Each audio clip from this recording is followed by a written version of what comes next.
இப்படி கூட கஸ்டமர் நமக்கு அமைவாங்கன்னு நான் கொஞ்சம் கூட யோசிச்சு பார்க்கவே இல்லைங்க. அந்த மாதிரி ஒரு ஆர்டர் தான் இந்த ஆர்டர். ஸோ இந்த கஸ்டமர் நம்மக்கிட்ட ஆர்டர் பண்ணது பார்த்தீங்கன்னா, ஒரு ட்ரிபிள் சாக்லேட் ப்ரௌனிங்க. பட் இவங்க நம்மக்கிட்ட எப்போ ஆர்டர் பண்ணாங்கன்னு தெரியுமா? ஆயுத பூஜைக்கெல்லாம் முன்னாடி. அண்ட் உங்களுக்கு நல்லாவே தெரியும், தமிழ்நாட்டை பொறுத்த வரைக்கும் எல்லா கொரியர் சர்வீஸும் இந்த ஆயுத பூஜை, சரஸ்வதி பூஜை இதை ஒட்டி எப்பயுமே கொரியர் பண்ண மாட்டாங்க. பட் ஆனால் இது நான் அந்த கஸ்டமர் கிட்ட சொல்லும் போதும் அவங்க முன்னாடியே பே பண்ணிவிட்டு, பரவாயில்ல சிஸ்டர், எனக்கு நீங்கள் 5 days கழித்து கூட எனக்கு இந்த ட்ரிபிள் சாக்லேட் ப்ரௌனியை போட்டு விடுங்க அப்படின்னு கொஞ்சம் கூட யோசிக்காமல், பேக் அடிக்காமல் அவங்க பேமெண்ட்டும் ப்ரேயராகவே பண்ணிவிட்டு நம்மளை முழுமையாக ட்ரஸ்ட் பண்ணாங்க.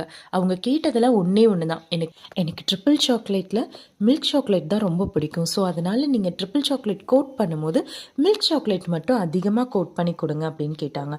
அவங்க கேட்ட மாதிரியே அழகாக மில்க் சாக்லேட்டை கோட் பண்ணி கொடுத்தாச்சுங்க. ஸோ நான் பேக் பண்ணி முடிச்சுட்டு காமிக்கிறேன், நீங்களே பாருங்களேன் நம்மளுடைய ப்ரௌனி எந்த அளவுக்கு ஃபஜ்ஜியாக அண்ட் ரொம்ப சாஃப்டாக அந்த சாக்லேட் மெல்ட் ஆகிருக்கிறத பார்க்குறக்கே உங்களுக்கு கண்டிப்பாக டெம்டிங்காக இருக்கும்.